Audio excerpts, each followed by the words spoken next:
If I tried to tell the story of my life, I guess there wouldn't really be a whole lot to tell.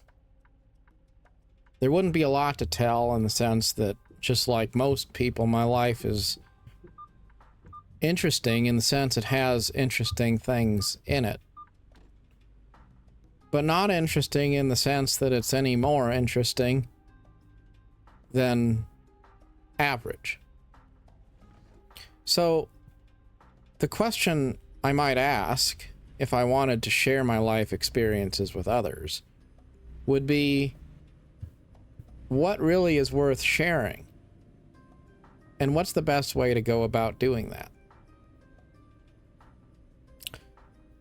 The more I think about that question, the more it occurs to me that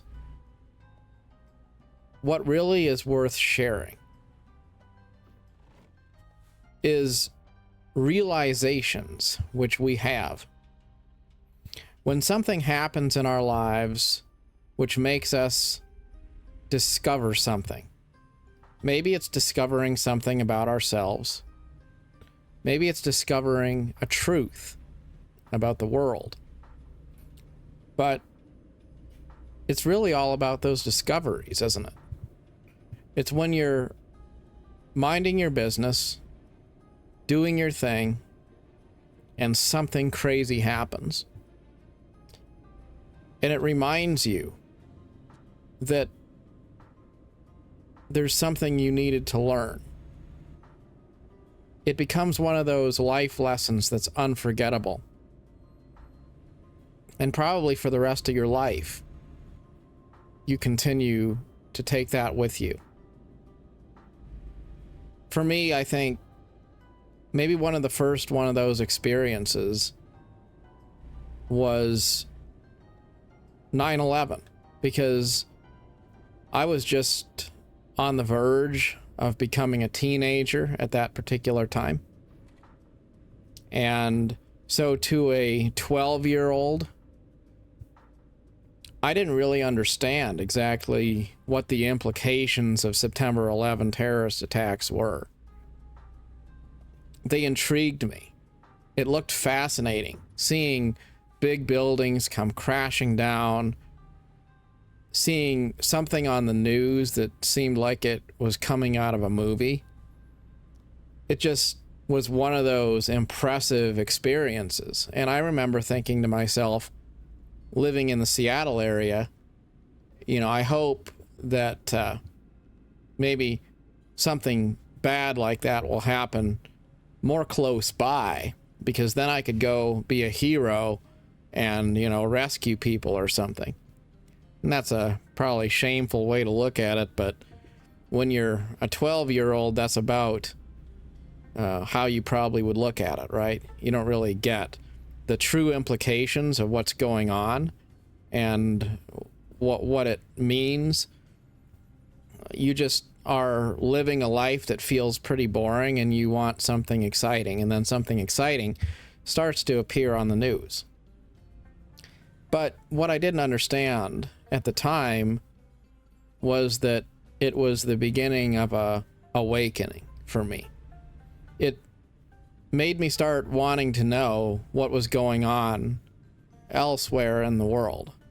It made me aware of U.S. politics. It made me curious about things that I'd never really been curious about before. It made me interested in picking up a newspaper. It evoked a lot of different things in my mind that I hadn't really thought of before. So I would look back on that moment as a very important one formatively, not because of the event, but because it set the stage for a lot of future interpretations that I would have on life and politics. I remember a time when I was a child and my mother would spank me. And, of course that felt pretty horrific at the time. as it would. It's not that the spankings were all that horrific. Whether you believe in it or not, it was kind of, you know, it is what it is. But the really rough part about it was that some of these instances of corporal punishment I didn't deserve. Because my mother, who homeschooled me, would teach me how to play the violin and stuff like that.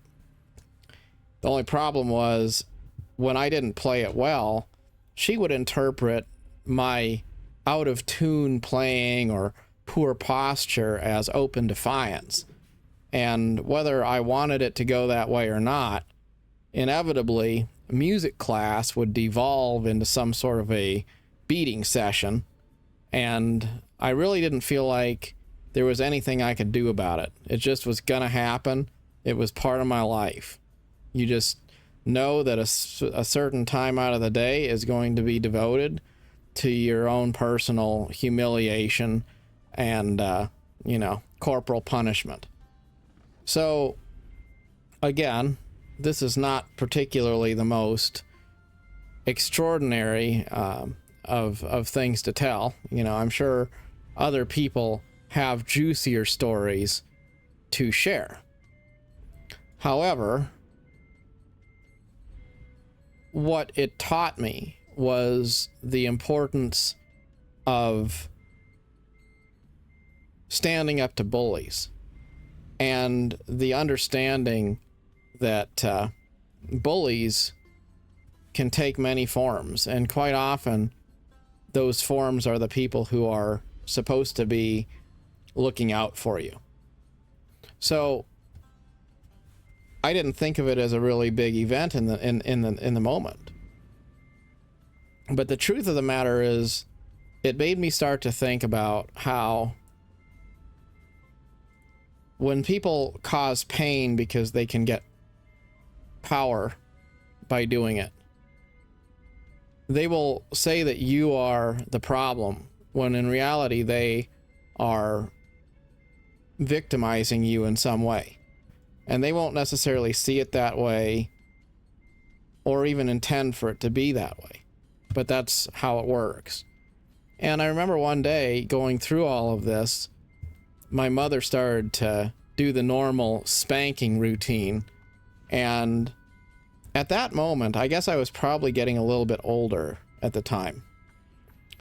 But I decided I was just gonna buck up and take it. And I wasn't going to squeal or cry or anything like that. I was just gonna deal with it. So instead of crying, I laughed at her. And I guess it kind of felt like I was in control in that moment. It was no longer that I was at her mercy emotionally. Maybe I would have to take the punishment, but I didn't have to be emotionally hurt by it. And that was the last time she ever laid a hand on me. And I thought that was a really important learning experience, because I realized that people who are manipulative will not continue to manipulate you if they don't get anything out of it.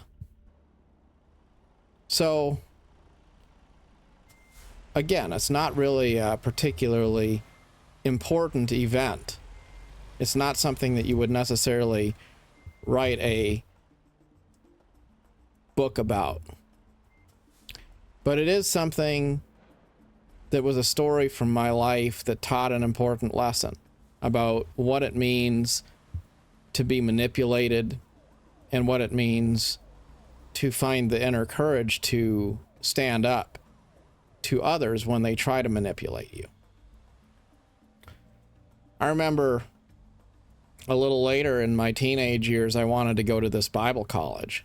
And at that time, I felt like it was some sort of calling by God that I was supposed to go to this place. And, you know, when you're a teenager and you're raised in a religious environment, it doesn't take all that much for you to decide that something you want to do is the will of God, that maybe the Lord spoke to you about that girl that you like, or some thing that you wanted to do.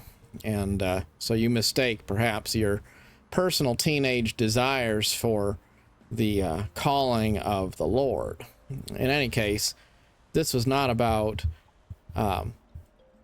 being necessarily called by God to do this. However, it was something I really wanted to do. And I just determined I was going to go do this. And, you know, I didn't necessarily have a way to do it. So I resolved I was going to just ride my bicycle across America if I had to make it to this place, even if I didn't have the money and I didn't have really any plan other than just a determination to get there. And I did manage to go. I went for a semester and then realized it wasn't really my thing. But the point is, I actually did go. And so I learned that sometimes determination is enough.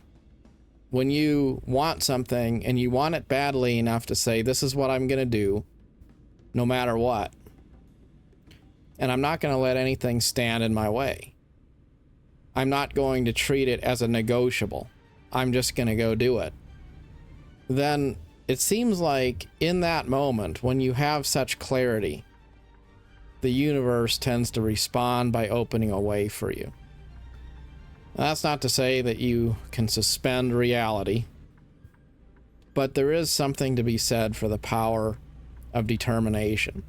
And quite often when we're rejected by something or someone in life, we just take no for an answer real quick without any particular pushback or passion to really keep on pushing, you know. And I think it's important to keep pushing when you at first don't succeed, or someone says, hey, that's not gonna work. You know, a lot of times people say things aren't gonna work not because they couldn't work, but because they're jealous or something more like that. You know, they don't want things to work out for you because sometimes people just don't want others to succeed. It's just that simple. And then other times, you know, we give up just at that point before we break through. So things like that, you know, I think that they're very important formative moments, because you take it through the rest of your life. And increasingly you realize that it applies not just to you in that moment, but to everything in every future moment. So, you know, I think about, you know, again, like maybe I think about my career at Walmart, you know, having worked at that company for quite some time. It was an opening to contemplating the importance of globalism and a connected world, and all of the implications of how, when you connect the world together, it's an investment in peace, it's an investment in philosophy. It helps the human race to succeed in so many ways when we're able to connect others to products and the global supply chain. And on the surface, it's not really all that much, but when you add up all those pieces, the end result is it's very meaningful. But again, you know, I just went down to a store looking for a job when I was a teenager, and that's who hired me. It wasn't like it was any monumental thing, but it wound up being a whole kettle of worms of things that I could discover about life, to contemplate, and to form a more progressive, globalist sort of a worldview, which I continued to take with me throughout the rest of my life. Looking at the last 5 years or so, going through COVID and going through the sort of a kind of a tyranny that came from the left as we went through all of the COVID stuff, to the last recent while as we've gone through all of the, kind of ditch to ditch of flopping to the far right and seeing extremism on both sides of the aisle, whether it's Democrats or Republicans doing it, just in different ways. All of that has been something where I didn't think of it as being any particular thing, but it all adds up to looking back and realizing that I could probably write a chapter of a book very easily just on that topic alone, in terms of all the different things that it made me realize which influenced my worldview. I think about having a boss that I've worked for or with for now quite a few years. And when you spend maybe a decade or so working with somebody, you learn a lot about that person. But then I also learned a lot about his flaws, right? And sometimes we manage to do good by reflecting on our own shortcomings. Other times we do well to treat other people as a sort of a signal of warning to us of what we don't want to be.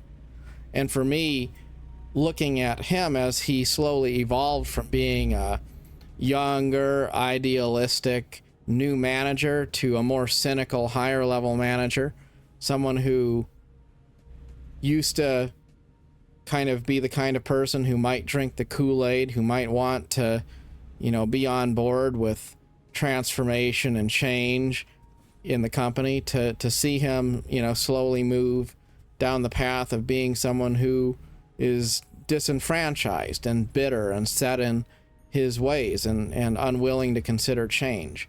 The kind of person who says all the right things, but ultimately kind of has sold out his values along the way.